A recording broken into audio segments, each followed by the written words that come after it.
तो अब हम अगला एग्जाम्पल देखते हैं, ठीक है। ये मैंने डीएफए में भी बताया था कि हमें कैसा एनएफए कंस्ट्रक्ट करना है। दैट कंटेन्स सब स्ट्रिंग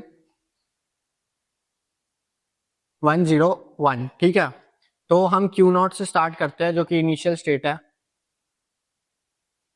जैसे ही 1 आएगा तो नेक्स्ट स्टेट पे चला गया, जैसे ही 0 आएगा तो उससे नेक्स्ट स्टेट पे चला गया, और जैसे ही 1 दोबारा आएगा तो Q3 पे चला गया, और यही हमारी फाइनल स्टेट हो गई, ठीक है। अब देखो सब स्ट्रिंग का मतलब है कि 101 ऐसे भी लिखा जा सकता है कि आगे कुछ है और सबसे लास्ट में 101 आ रहा है, या ऐसे भी हो सकता है 101 से ही स्टार्ट हो रहा है और लास्ट में कुछ भी आ रहा है, या 101 किसी के बीच में भी लाई कर सकता है, ठीक है।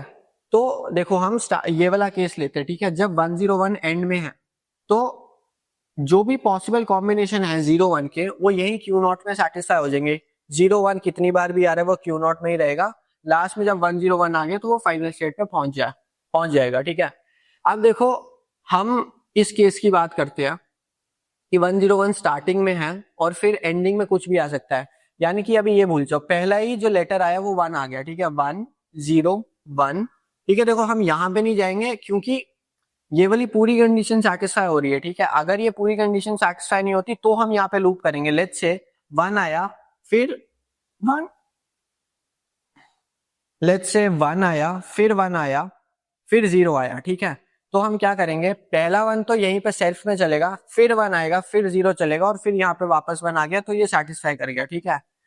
ऑलराइट, तो अब हम ये वाला केस देखते हैं, ठीक है। मैं इस पे वापस आता हूँ 101।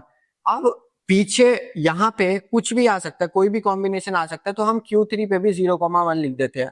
अब अगर तुम देखोगे, हम मिडल वाले केस की बात करें, ये वाले केस की बात करें, तो 101 का कुछ भी कॉम्बिनेशन आ सकता है। 101 सेटिस्फाई हुआ, फिर 1 और 0 का कुछ भी कॉम्बिनेशन आ सकता है, यानी कि ये जो एनएफए का ट्रांजिशन डायग्राम बना है ये सारे केसेस को सेटिस्फाई करेगा, ठीक है। तो इसी के साथ अपना ये एग्जाम्पल भी कवर हो गया।